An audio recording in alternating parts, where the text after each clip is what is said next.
kami doon. Pero wala na kaming expectation na mahabol pa yan. Kasi nga, sinabi ko doon sa interview ko, pagdating sa bicameral, kung nasaan nandun na yung dalawa, the Senate and the House of Representatives, wala ding nasusunod doon except si Zaldico at si Martin Romualdez. At ang example ko niyan ay yung attached na list, no? Sa classrooms ng Department of Education na kahit pa man tinanong ng mga senador, nandun pa rin siya sa final draft and nandun pa rin siya sa General Appropriations Act. At ang isa pa doon na example ko sa inyo na sila liglig naman ang nasusunod doon, yung kaguluhan nila at sagutan nila sa AKAP. Wala yung AKAP, di ba? Nakita na lang nila yung AKAP sa bike camp. At sinasabi ni Zaldico, hindi, pumirma ang mga senador eh. So, yun yung example ko na, yun yung proof ko na dalawang tao lang nasusunod dyan. Si Zaldico at si Martin Romualdez. But despite that, ma'am, sure na yung inyong attendance po sa Senate deliberation. Yes. Kahit alam mong if-first come to worst, talagang yun ang makukuha ang budget ng OVP. Opo, oo. Sigurado yung attendance namin. In fact, kahapon, na-discuss namin dyan sa chief staff na opisina kung ano yung date para ma-block namin yung date ng plenary ng Senate. But apparently, wala pa daw mga schedule, so nag-aantay kami. Alright. Ma'am, last po, yung show cause order po na pinalabas po ng Committee ng Good Government sa ilang mga OVP officials po. Opo, nabanggit kanina noong nagmo-monitor ng hearing na meron ng show cause order yung ibang mga personnel ng Office of the Vice President. Sabit lang namin sa aming legal dito sa OVP, meron naman kaming legal division, and then we will ask our lead lawyer to come up with a legal opinion. Next, there's a follow-up question from Bea regarding the OVP budget. Hi ma'am, good afternoon po. Bea Peniza from Bombo Radio po. May I ask po ma'am, given the budget nga po na 700 million, napatak po tayo sa mga ganong digits, sa paglilibot nyo din po kasi sa mga lalawigan, ano po yung mga urgent matters or urgent concerns na napapansin nyo na kailangan talaga ng mga sambayan ng Pilipino, and paano nyo po ito mafulfill given that budget po? Ang Office of the Vice President naman kasi, it's complementary yung mga projects namin sa iba't ibang departments ng gobyerno. Meron kaming tally dito sa Office of the Vice President kung gaano kadami yung mga nag-a-access ng projects at ano yung mga projects na ina-access nila. Ang number one talaga dyan is medical and burial. Makikita niyo yan sa lahat ng mga bill sa hospital, laging kulang yung pambayad ng mga relatives ng pasyente. Yan ang number one.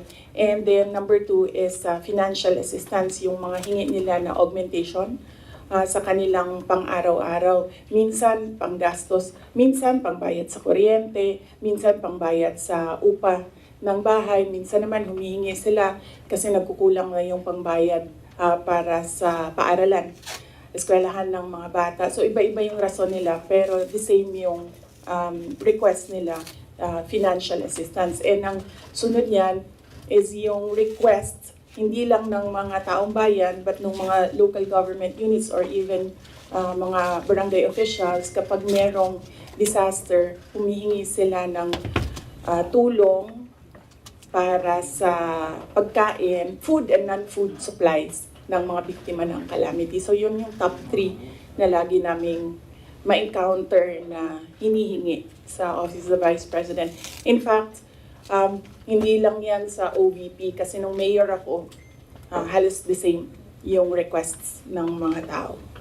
So for the final question ko po ma'am, punta naman po tayo sa Office of the Vice President po na personals po. So dun po sa budget na po na yun, paano po kaya, hindi po ba mabibitin yung mga personals nyo po pagdating po sa kanilang mga sahod or mga income po nila?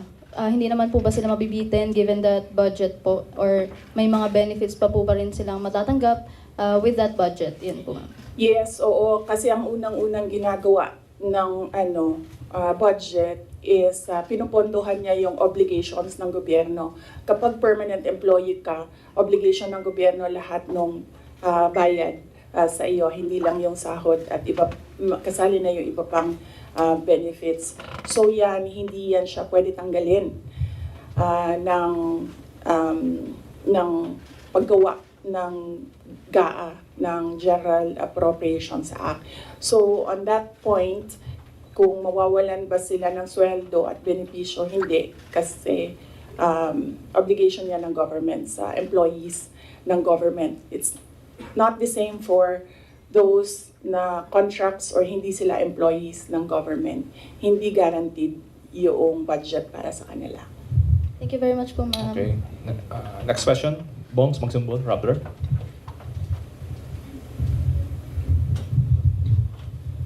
Good afternoon, VP. Yes.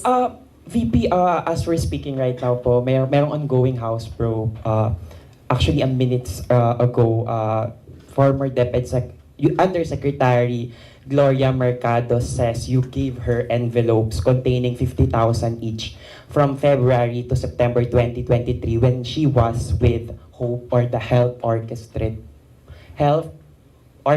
Positive Learning. A DepEd project. She believes it could be to influence her decision as Hope. Your response po? Dapat siguro kung mag-akusa siya ng ganyan, dapat may papel siya. Tulad ng ako, pag inaakusahan ako, pag sumasagot ako, binibigay ko yung papel.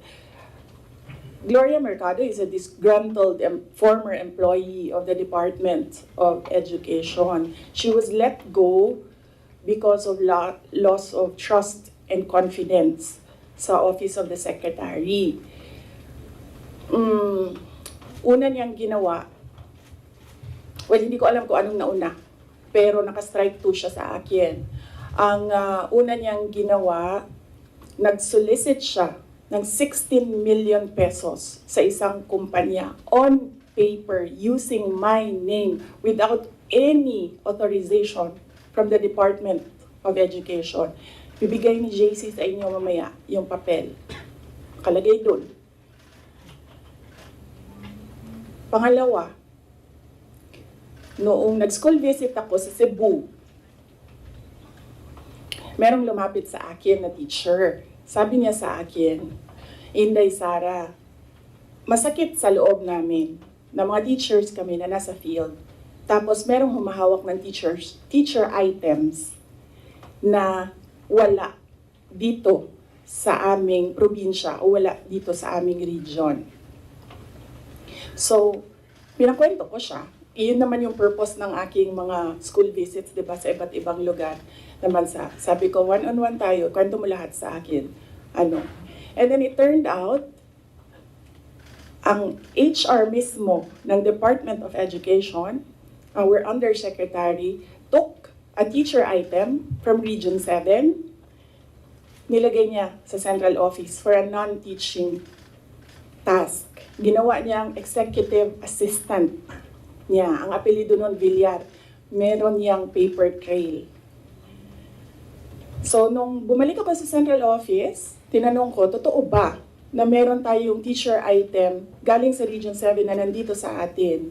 Totoo daw, nasa HR. HR pa mismo ang gumawa ng parang injustice sa teachers namin sa field.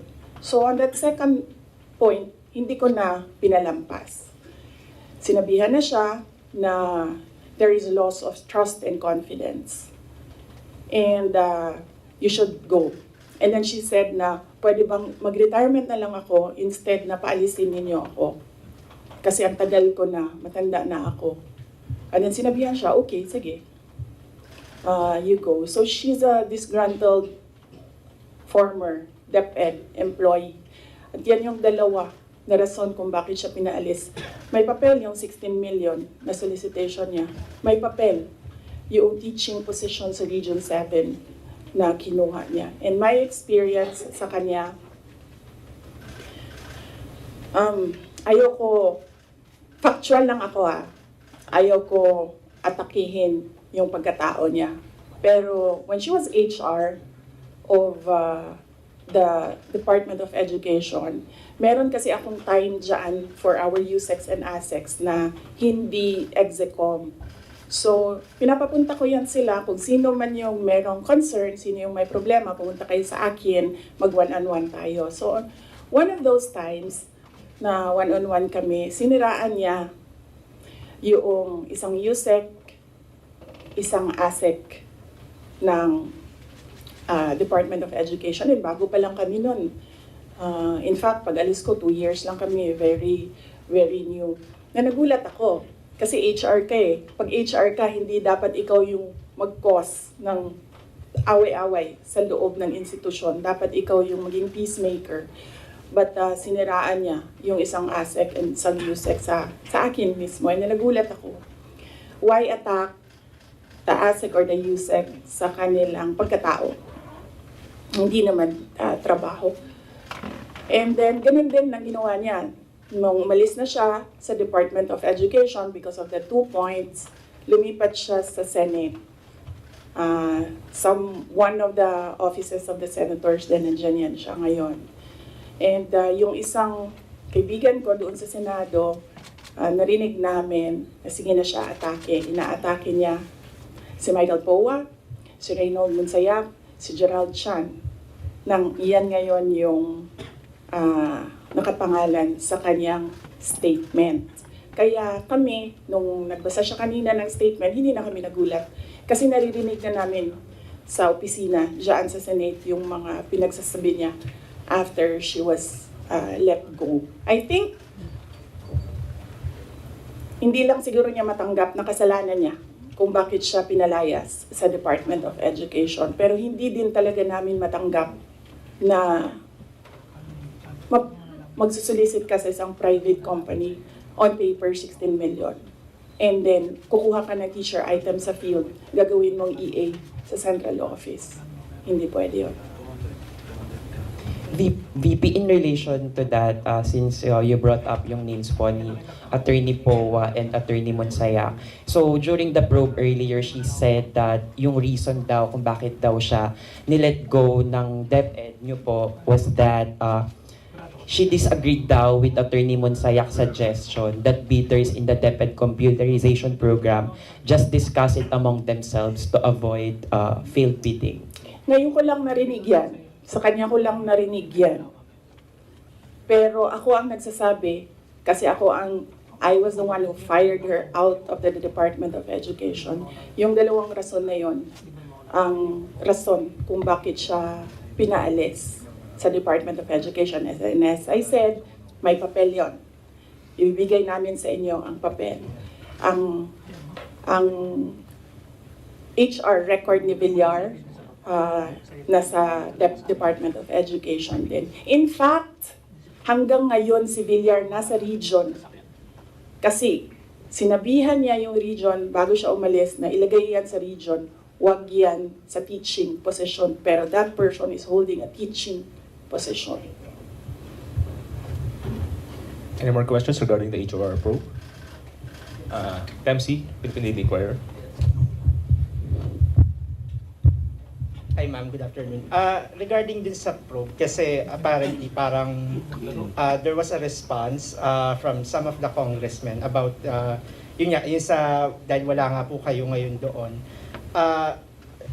Won't you ever attend the House probe, diba? Parang is there a chance that you might still appear there or at least kumbaga parang have any other responses in responses na sinasabi nga nila na hindi raw po kayo umaattend doon sa mga ongoing na inquiry ngayon relating to the alleged anomalies during your time sa DepEd? Opo.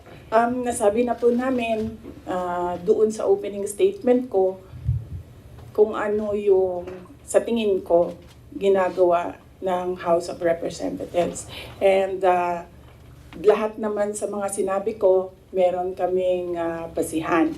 At sinabi ko doon na what they're trying to do is they're trying to make a case for impeachment. Kasi last year pa yan nila gusto talagang gawin. They're trying to make a case for impeachment. Dahil wala silang ebidensya, ang ginagawa nila, nag-fishing sila dito sa mga tanong sa loob. Kung maririnig nyo, o di ba mali? Di ba mali? Ginagano nila yung sumasagot na COA resource person. And of course, ano lang ba ang rank and file? Siyempre, congressman yung kaharap mo. E di sasabihin mo, oo po, may mali. When in fact, ilang beses na kami sumagot, we are fully cooperating with the audit process, and we are answering and filing our comments in all the cases before the Supreme Court. In fact, kung mag-file pa sila ng kaso pa, sasagutin namin yan sa korte, pero hindi doon. Kasi kung gusto nila mag-impeach, huwag nila kunin sa akin sa mga bias na tanong nila sa akin ang gagawin nilang impeachment. Kanina, sa tanong mo kung a-attempt pa ba ako, we take it one hearing at a time. So, when we receive an invitation, we study, una-una, pinapadala siya sa legal, pinag-aaralan namin, dinidiscuss namin dito sa opisina with the personnel. And then, tinatanong namin yung mga personnel. Like in the case of this invitation, nakapangalan na sila doon and hindi na pwede ang authorized representatives. So we sit down with them and we ask them, ano ba ang gusto mong gawin? So depende sa sagot, yun ang sinusuportahan namin. Ako as head of agency, sinusuportahan ko kung ano yung gusto. Right now, walang gustong pumunta doon sa kanila. Kasi ang concern ng lahat is yung pamilya nila. Sa kanila daw sarili, walang problema because they are government employees. So, makakasagot sila. Ang hindi daw nila makontrol is yung paninira sa pamilya nila. At yun ang concern ng lahat ng employees ng dito ng Office of the Vice President. And sabi din ng legal namin, there are valid legal points or legal questions sa nangyayari na hearing, which is the contempt of the letter to Congressman Joel Chua kaninang umaga. Unang-una doon, yung privileged speech mismo ni Congressman Valeriano nagsabi ng unverified claims. So paano ka maggagawa ng hearing based on unverified claims? Hanapin mo muna yung mali. Tapos ka mag-hearing. Hindi yung doon mo hanapin yung mali sa hearing.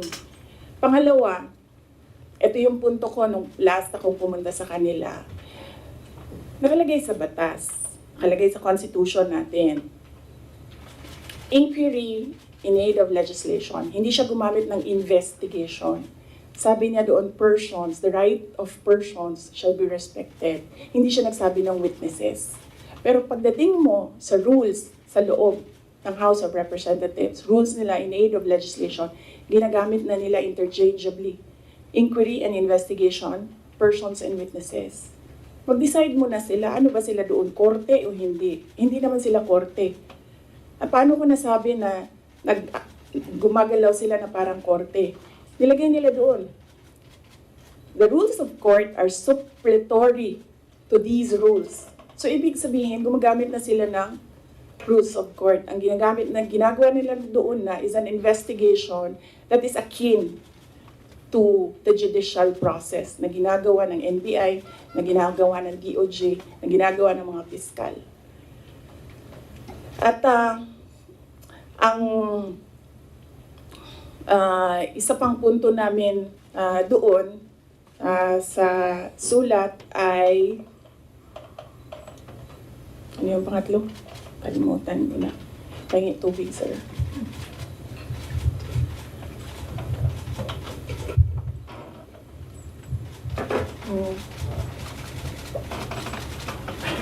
Okay.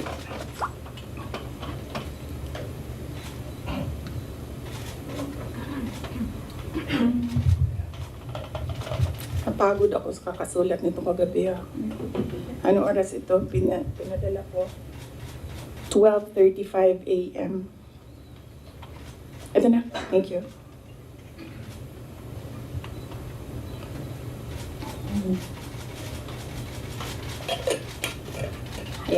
Ito yung isang punto ko dyan. Nakalagay doon sa Constitution. The rights of persons appearing therein or affected thereby shall be respected. Nakalagay doon.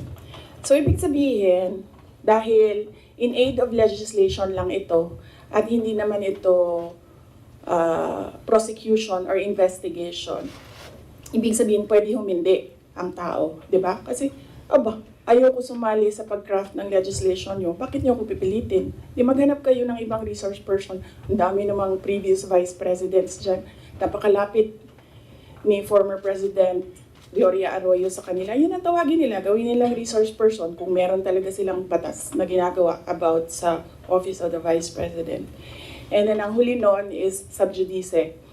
Ang daming questions nila na kaparte ng 3 cases na final sa Supreme Court na dapat hindi pinag-uusapan sa labas ng korte. At yung huli, sinabi namin paulit-ulit, nandun kami sa loob ng Commission on Audit. Nag-participate kami sa audit process. Kahit na yung audit na yan, dumating lang yan pagkatapos nila na mag-usap ng Makabayan Block at ni Speaker Romualdez na atakihin ang confidential funds. So masagot pa rin kami kahit alam namin kung ano ang motibo sa audit. So, yes. Anong tanong mo, sir? Kalimutan ko. Yun lang po, ma'am. Ay, sorry. Next. Out of security concern na lang ng ibang OVP officials and employees kung bakit na rin hindi you prefer not to go to the inquiry sa House. Security, physical security nila, personal, wala naman kaming problema sa security. Wala akong narinig na gano'n, na comment galing sa kanila. Lahat nagko-comment na maawa sila sa mga anak nila. Okay, so out of family. Next question, Red Mendoza, Manila Times.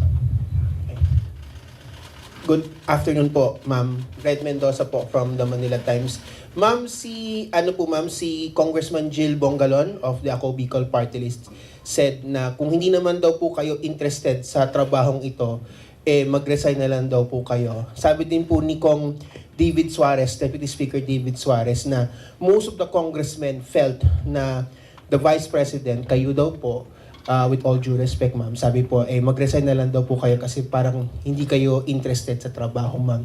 Ano po ang inyong masasabi dito sa sinabi ng quote-unquote young guns of the Congress? Oo. Actually, kung mapapansin nyo, hindi ako nakikipag-usap sa kanila. Nakikipag-usap lang ako kay Zaldico at kay Martin Romualdez. Pero pagbibigyan kita, Red? Yes po. Yes, pagbibigyan kita. Gusto nila mag-impeachment, diba? So apparently, pakiramdam ko at sa tingin ko sa mga nangyayari, wala silang kaso for impeachment. Kaya sila nandyan. Kaya sila sige hanap ng kung ano ang gagamitin nila. Ngayon, ang track ni Franz Castro, ni Trillanes, is impeachment. Gumawa sila ng isa pang track na resignation. Parang papalabas nila, impeach ka namin for wrongdoing, whatever. And then, itong isang grupo na ito, umalis ka dyan. Kasi kapag hindi ka umalis, kapit tuko ka. Pero, hindi naman kasi ako sasagot sa young guns. Dahil, kailangan ko sumagot sa 32 million na bumoto sa akin. Hindi sa isa or dalawa na tao. Kaya, hindi ako aalis dito. Dahil nilagay ako ng mga tao dito, believing that I will work for the country. And that is what we did. We worked. Follow-up lang po, ma'am. Kasi pakiramdam daw po nila, ma'am, meron daw po mga section ng 32 million ang nawalan na po ng tiwala sa inyo. And specifically po, from the Marcos loyalists who voted you po with the tandem of your ex-friend, President Bongbong Marcos. Ano pong inyong pakiramdam po, ma'am, na parang yung iba po sinasabi ay quote-unquote nabudol dahil sa inyong tandem, ma'am? Hindi ko nasasagutin yan. That needs a sit down. Next. Next question. Miss Giselle. Online. GMA News Online. Good afternoon, ma'am. Regarding your Calaguas trip po, ma'am, can you give any clarification regarding this? Kasi may mga nagsasabi daw po na during or before no House plenary deliberations, nag-beach trip daw po kayo. Doon ako sa Calaguas. Isasagot ko nga sana yun doon sa isang question, no? I visited island barangays, and kung tatanungin niyo ako, ano yung problema? Unang-una, ganun pa rin, access to medical care. Dahil island barangays sila, usually pag nagkakasakit daw yung mga tao doon, hindi na nagpapagamot. Doon na lang din sila namamatay. Then pangalawa, internet access. Kuryente, wala silang kuryente doon, generator ang gamit nila. Pag walang capacity para gumasto sa gasolina, wala talagang kuryente doon sa gabi. At pangatlo, yung malinis na potable water. Kasi kumukuha lang sila doon sa tiningnan namin. Kumukuha lang sila doon sa parang tubod gani. Spring. Spring. So, yes. I think, nabasa ko naman yung report ng Philippine National Police. Accurate naman, tama yun lahat. Ang report nila. 6:32 was it na umalis ako doon sa Calaguas. Nung Monday po, ma'am. Ng Monday, yes. 6:32 ng Monday, umalis ako doon. Ang budget hearing started 10 a.m. So tama din ako. Walang budget hearing na nangyayari at 6:32 a.m. Walang congressman magigising ng 6:32 a.m.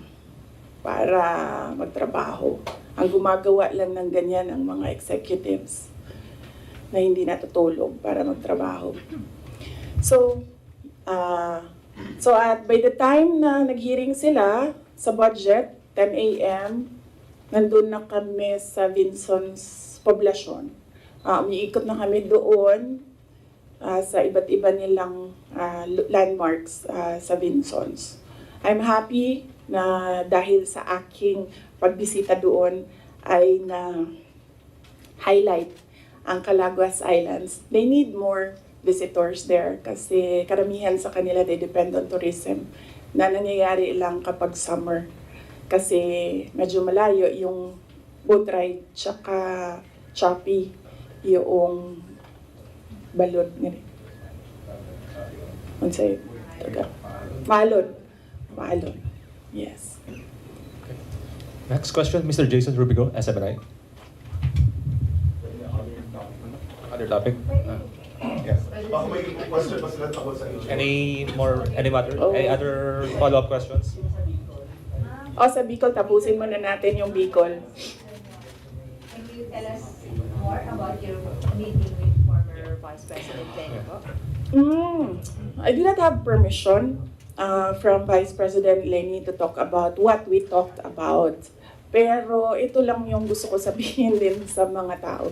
Hindi ba dahil kasi hindi alam ng mga tao or walang picture na lumalabas ay hindi ko ginagawa. Isa sa mga tasks na nilista para sa akin dito sa Office of the Vice President is to visit former Vice Presidents doon sa mga residences nila.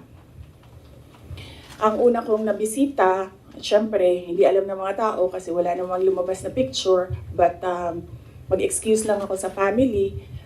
Binisita ko si former Chafisto Gingona, former Vice President Chafisto Gingona sa bahay nila. So I was welcomed there by the family. Nakausap din kami ni Sir.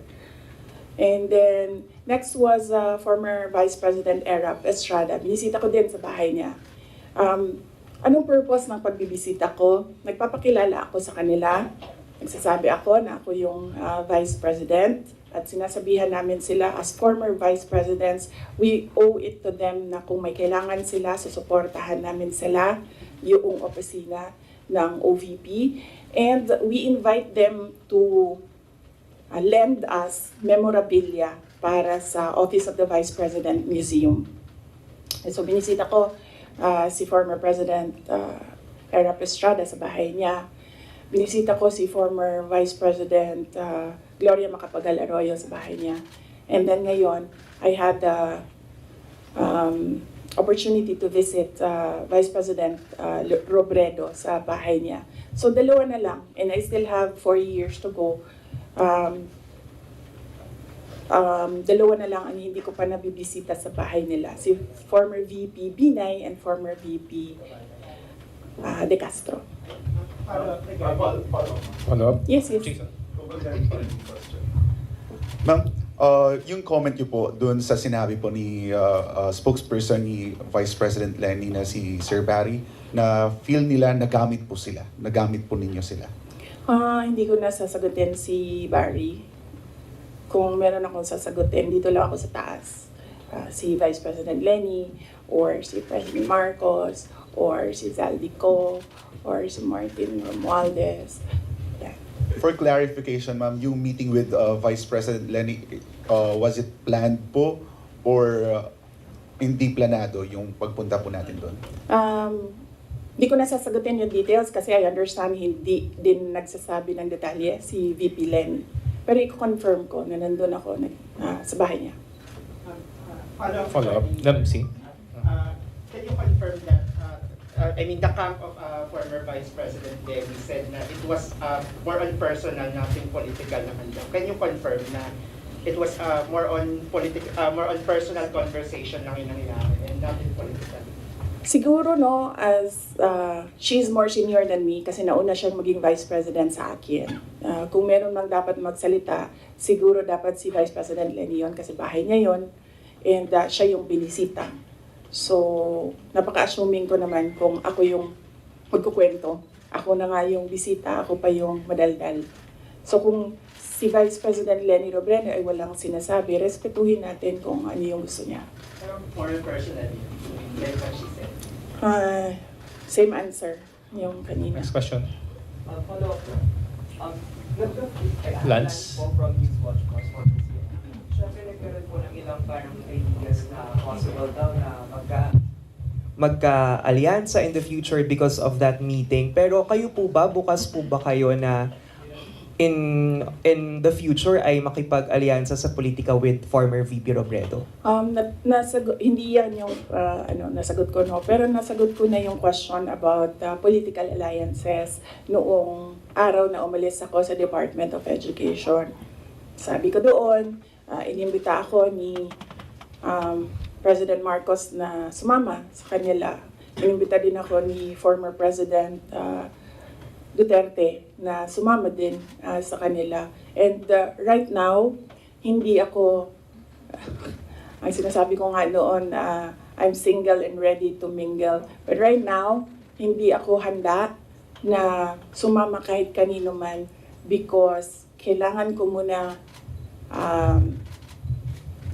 ayusin at ipagtanggol ang Office of the Vice President. So nandun tayo sa protect the Office of the Vice President na isa sa mga, of course, duties ng Vice President.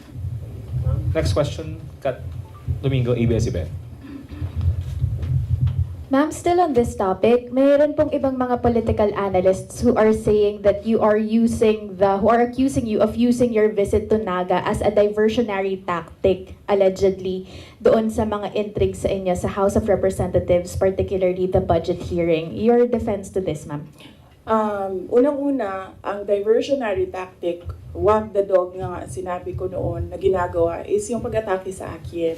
Nakita nyo, wala na tayong pinag-uusapan patungkol sa bansa, kundi si Sara Duterte. At hindi na natin napapag-usapan ang kahirapan, ang kagutuman, ang kawalan ng internet, walang internet connectivity sa iba't ibang lugar, kuryente na mahal, kuryente na hindi reliable ang supply. Ang daming problema ng bansang ito. Pero hindi na pag-usapan dahil pinapag-usapan natin si Inday Sara Duterte. Pero wala namang problema sa akin yon. kaya ko naman sagutin yan lahat kasi alam ko naman wala akong ginawang mali. So kahit ano pang itapon nila, masasagot ko yan. So, hindi ko na sila actually maintindihan. Pumupunta ako doon sa kanila, nagagalit sila. Pag pumupunta ako sa ibang lugar para kausapin ng mga tao, nagagalit sila. Yan yung sinabi ko kagabi doon sa bahay namin. Hindi ko na maintindihan. Galit sila sa lahat ng ginagawa ko. Kausapin ko yung multisectoral groups, gagalit sila, diversionary tactic. Hindi ko naman inimbento yung fiesta ng Peña Francia doon. Talaga namang totoong merong centennial coronation mass ng Our Lady of Peña Francia. At inimbita ako doon. Sinabi ng kaibigan ko, gusto niya bang, because this is a milestone, it is historical, gusto mo bang sumali sa misa para alam mo kung anong ginagawa ng mga locals at paano, ano yung klase yung devotion ng mga tao sa ina. So sabi ko, oo. And then, syempre, may kaibigan naman ako sa Naga. May mga kaibigan ako sa Naga. So binisita ko sila. Kasama nung aking pagpunta doon. And syempre, nandoon na kami. Malapit na ang daet. Sabi ko sa mga kaibigan ko sa daet, magkita tayo. And then pagdating ko ng Vinsons, pumunta si Mayor sa akin, sabi niya, meron kaming Takbuan Festival na nangyayari ngayong week na ito, doon sa kanila, Takbuan Festival. Apparently, ito yung festival ng birthday ni Wenceslao Vinsons. So, masaya ako na nagkadugtong-dugtong yung mga schedule na kung saan meron akong mga natutunan at meron akong mga nakausap na mga tao. Ang hindi ko lang nagawa doon, hinabol ko, inattempt ko habulin yung OVP Satellite Office sa Legazpi.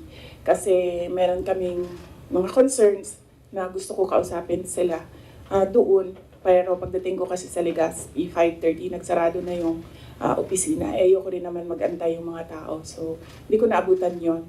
Yun ang hindi ko nagawa sa itinerary ko doon sa Bicol region. So, hindi ko na alam. Galit sila kung makipag-usap ako sa tao. Galit sila pag pumunta ako doon sa kanila. Hindi ko na rin alam. Kailangan ko ba magpaalam? Kakain na ako? Aalis na ako? Hindi ko na sila maintindihan. So, kailangan ko rin siguro magpaalam sa kanila kasi pupunta akong Cordillera sa susunod na mga araw para lang malaman na nila. Pupunta po ako sa Cordillera kasi merong isang senior citizen na babae doon na naghahanap sa akin. Gusto daw niya ako kausapin. So, magpapaalam po sa inyong lahat. Follow other topic? Follow up because right? Ma'am, confirm lang po ma'am kasi may isang online news website, Politico. Paki-confirm lang po to if it's true or not. Si Rex Anthony Villegas daw po, yung sinasabi po ba ninyong kaibigan?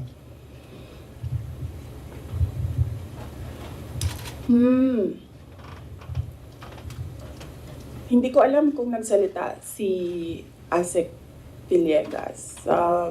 Hindi ko, sorry, I have no information right now kung ano yung sinabi ni Asek Villegas. Siya daw po yung parang, siya po yung ina-identify na Bicolano friend na nag-broker sa meet ninyo with former Vice President Leni Robredo. Oo. Siguro ang tamang ano dyan is tanungin diretso si Asek Rex Villegas. Okay. Other matters? From our friends from the Foreign Correspondent Association of the Philippines, Mr. Ken Sasaki, Japanese News Bureau. Good afternoon, ma'am. Hello. You understand Tagalog? Not so much. No? So sorry. So, how did you understand my answers earlier? sorry. Just It's Go okay. ahead. Go ahead, Sasaki. Oh, I love Japan. thank you. It's my favorite country in the world. Yes. Next to the Philippines, ha? because the Philippines is given already because I live here and this is where I'll die. But countries to visit, number one, Japan. I also love your country. Thank you, thank you. You should visit Calaguas. Yes, I did. Beautiful. I did. I love Oh, it. you did? You've been there? Yes. Oh, so beautiful. Yes. I've never seen any beach as beautiful as Calaguas. Go ahead, Sasaki-san. Yeah, sorry. Recently, your father publicly said that from one family, one president is enough. Do you agree with this? One family, one president. Well, if there is a law, then we should follow the law I think this is in relation to family dynasties of people running for offices in government. If there is a law, we will follow the law. I have no problem. I've always said that my dream was to become a pediatrician, a doctor. My dream was not to become a mayor, a vice president, or a president. So I don't have problems with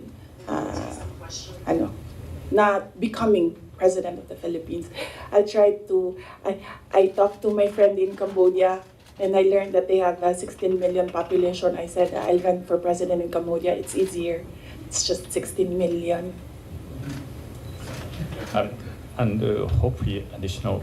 So how do you think about the current president, who is the second from one family? Well, there is no law prohibiting family members of former presidents running for president. So when he ran, he was well within his right to run for president. Thank you. Next question. Soleh. Sorry, we know we have asked this to you a lot of times and we will be asking you this again. Kasi kagabi lang may sinabi doon si former Senator Trillanes ng articles of impeachment. Sino ba sa tingin mo ang talagang nasa likod nitong ugong-ugong? Kasi kami, we always ask the Congress. Ang lagi nilang sinasabi kung meron mga impeachment, naririnig nila, sa'yo daw po. So sorry, we have to ask you again, ma'am.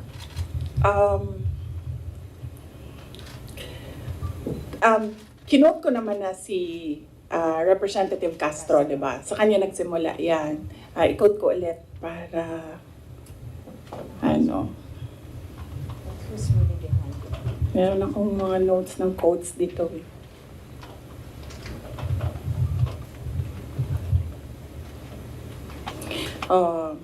Ito yon, Inquirer ito, yung kinuha ko. Pero I think kinary din siya ng iba't ibang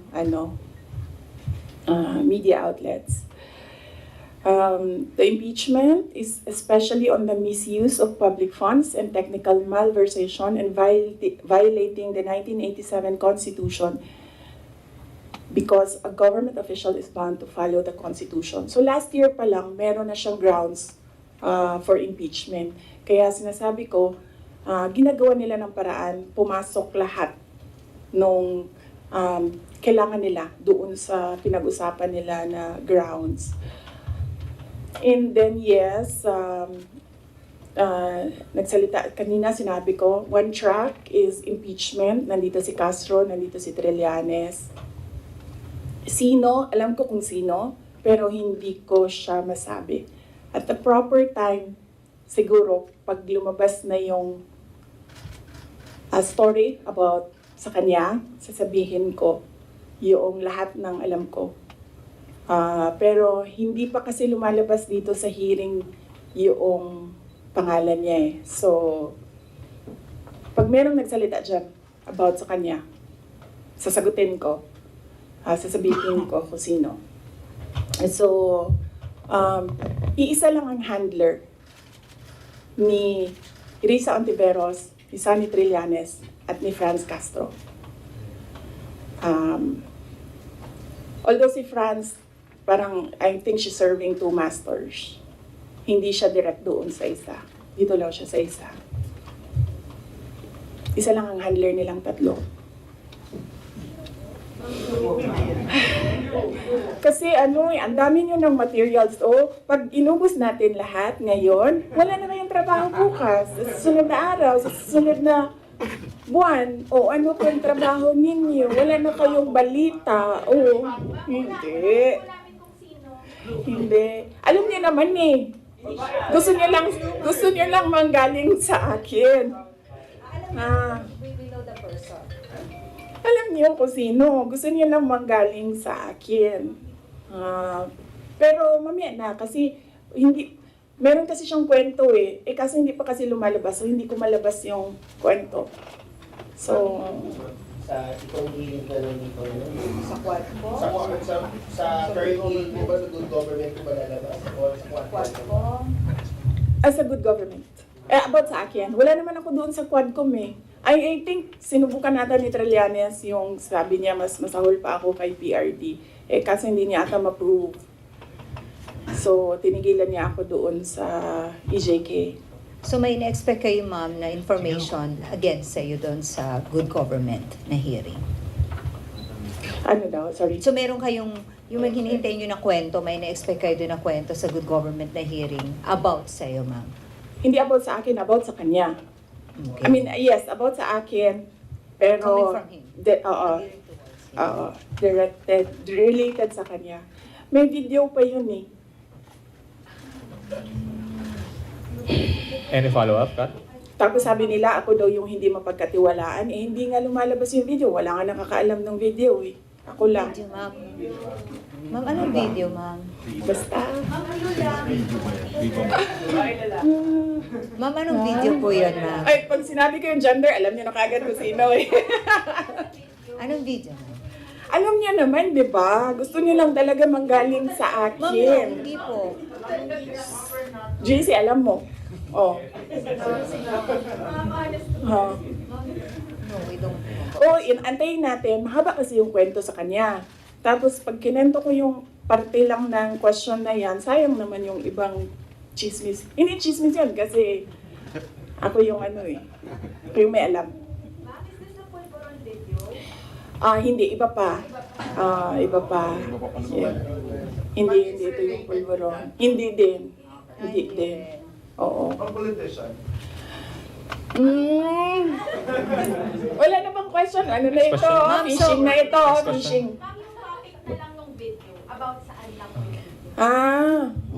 If not, Next question na. Maraming salamat. Next question, Jason. Ma'am, so sa tingin mo ba, VP, instead yung sinasabi nilang, sorry, Casey, sorry, Your Honor, dapat hinintay ko ma-recognize. So, ang sinasabi mo, VP, imbes yung sinasabi nilang you're making diversionary tactics, ikaw yung nagiging diversionary Ako yun. tactics nila Ako yun. Kasi, tingnan nyo, sa totoong problema. ako mayor ako ng 3 terms. Noong simula ng term, pinag-uusapan na kaagad namin ng council yan. Ano ba ang landmark legislation ninyo for these 3 years? Nakikita niyo ba na meron silang landmark legislation? Wala. Inuubos nila yung oras ng mga tao. Kita niyo yung mga tao sa DepEd. Wala na nagawang trabaho yun. So, kakaupo nila doon. Inuubos nila yung pera ng taong bayan diyan sa mga hearings nila going after me. And wala silang pake kasi ang gagawin lang nila is magbigay ng pera kung saan-saan. Kasi wala naman kasing projects na masasabi natin. Ang ano sa amin yan, pag umuupo ako, ewan ko lang sa iba. Ako, nung mayor ako, pinag-uusapan kaagad, ano ang big ticket project ng 3 taon na ito? Ano ang landmark legislation ng taong ito? Kasi yan yung gagamitin namin para ma-re-elect kami. Diba? Yan yung sasabihin namin, kita nyo, may landmark legislation tayo. So, dapat kasi pag upo mo, ganyan yun, diba? Sasabihin mo sa mga tao, in 6 years, pinakamayaman na ang Pilipinas, in 6 years, ganito, may security, dami kang. And then lahat ng trabaho mo, papunta siya doon para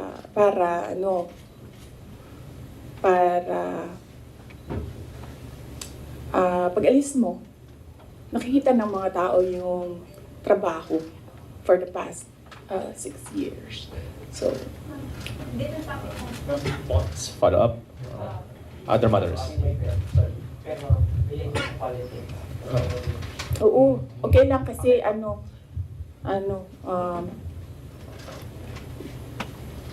inano niyo yung traffic para pumunta dito. So, kunin niyo na lahat. Thank you, Kunin niyo ma'am. na lahat ng mga kailangan ninyo. Ma'am. Huwag lang about siya. Okay. Okay. Pangalanan natin siya.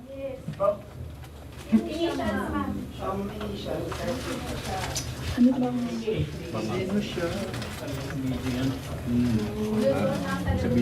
Wala pa akong... Actually, wala akong code name para sa kanya eh. Sinasabi ko diretso yung pangalan niya kapag ginalibak na ko siya. Baka pwede naman sabihin yung pangalan. Okay. Ma'am, COC filing na po next week. Will you be endorsing like senators? Or may Senate slate po ba kayo? Sa ngayon, wala. Wala akong Senate slate, wala akong senators. Kasi nga sabi ko, nakatutok kami defending the office of the Vice President. I feel that that is my primary duty right now, to defend the office. So, nakatutok lahat ng effort ko doon. Pero, we'll see. Malayo pa naman kasi yung kampanya. Sa February pa siya magsisimula. So, tingnan natin, baka pagdating noong February, medyo maluwang na and pwede na mangampanya. Mr. Chair, Last. Pwede ba? Sorry, when you agreed to run with President Marcos in 2022, did you ever imagine yourself being at the center of controversies and even impeachment rumors less than halfway into your term? Kasali yan sa sit down. Next na yan. Yes, ma'am. Mr. Chair, follow up. Sorry. Last time. Ma'am, you previously said po na 3 Dutertes will be running for the Senate. Magtutuloy po ba kaya ito? Naku, hindi ko alam. Basta naririnig ko lang siya sa mga grupo nila, mga tao na nakapalibot sa kanila na tatakbo daw, naghahanda, tumakbo. Hindi ko lang alam kung sasabay-sabay silang tatlo. Pero if ever, ma'am, you'll be supporting them po. Yes, of course. Nandito ako para sa kanila. In fact, nagtanong na ako sa kapatid ko sa slate doon sa Davao City, pati yung mga konsehal, tinanong ko sila. Sabi ko, meron ba akong matutulong sa inyo? And then they all said na, wag ka nang tumulong dito, kami nang bahala. Naiintindihan namin na mas marami kang problema kaysa sa amin doon, dito sa Davao City. So, okay lang sa amin. Okay lang kami. Yan yung sagot nila doon. Sorry, ma'am. PDP has allied with 3 parties. Ang HNP po ba ready to ally with the PDP?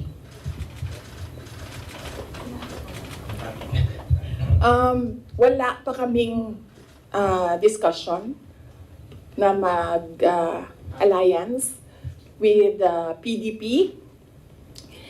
But hindi ko alam kung bakit gusto pa nilang makipag-alyansa sa amin. Dalawa lang kami doon na sa partido. Ako tsaka si Mayor Aldavid Uy ng Samal.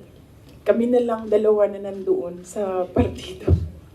Sa HNP, yes. Last question, Kat Domingo. Ma'am, you had a family dinner, I think, or lunch. Complete family. May photo po. PRRD, your mom, Mayor Baste, Congressman Pulong, and you, I think, in Davao City.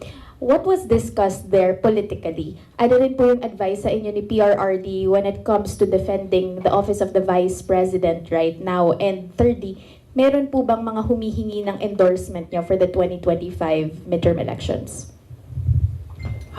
Okay. Meron bang humingi ng endorsement? Wala naman for the 2025 midterm elections. Ano ang advice ni PRD in defending? PRD, talaga, iniisip niyo, magbibigay ng advice yun. Yan, sasabihin lang nun, sapakin mo na yan, subukin mo na yan, sunugin mo na yan. Ganun. PRD is a jarhead, no? Alam naman natin lahat yan. So, kung pupunta kay PRD, ang ma-expect mo doon ay galit, sigaw, at volcano eruption, ganyan. Oo, ganyan. So, wala. Wala siyang advice defending the office of the Vice President. Ano pa ba yun? Nag-discuss ba kami ng political? Wala kasi matagal yung discussion about family. Nag-rundown kasi sila isa-isa sa apo, yung mag-asawa or mag-ex. Sorry sa mga girlfriends. Nag-rundown sila sa mga apo. So, inisa-isa nila from the eldest apo, anong nangyayari, anong ginagawa, and then sunod na apo. So, lahat ng parent sumasagot. Like, PZD answered para sa mga anak niya, and then Baste answered para sa mga anak niya, and then ako ay answered para sa mga anak ko. So, yun yung nangyari. So, medyo mahaba yung discussion kasi marami silang tanong regarding sa mga apo nila. ICC investigation lang hindi na-release din sa family. Ay nako, si PRD, pag sinabihan mo ICC, sasabihin niya sa'yo, babarilin ko sila lahat. So, yeah, no, wala. There's no talking to PRD. Pero si PRD mo, parang sinasabi ko, nangisa mo yung mga apo. Kasi mo sir is tapos. Oh yes, oo. Ang lagi lang kasi nasa kanya is yung mga anak ni Baste, ni Mayor Baste. Yung mga anak namin ni PZD, wala kasi sa Davao, so hindi nakikita. Nakikita lang niya pag break, at saka yung mga ganyan, pag merong occasions like Christmas, birthdays. So he's still parang nasa puso pa rin yung mga apo niya. I think mas nasa puso niya yung mga apo niya kaysa sa mga anak niya. Okay. Okay? Are you guys satisfied? Thank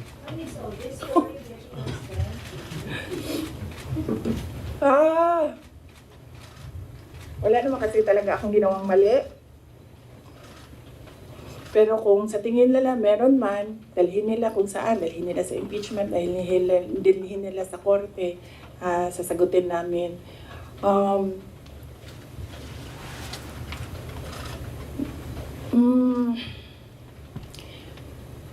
Yun. Kaya ako very casual kasi masasagot ko kasi lahat ng sasabihin nila. Minsan lang, hindi ako nagsasalita. Kaya mukha siyang walang sagot. Kasi minsan, ayoko na rin na magsalita kasi nakakapagod na sila. Nakakapagod yung galit nila actually. Yun yung nakakapagod. Pero kung meron kayong kaaway, maasahan ako. Tawagin niyo ako. Basta away, maasahan talaga ako. Thank you. you very much, OPP Media. Salamat.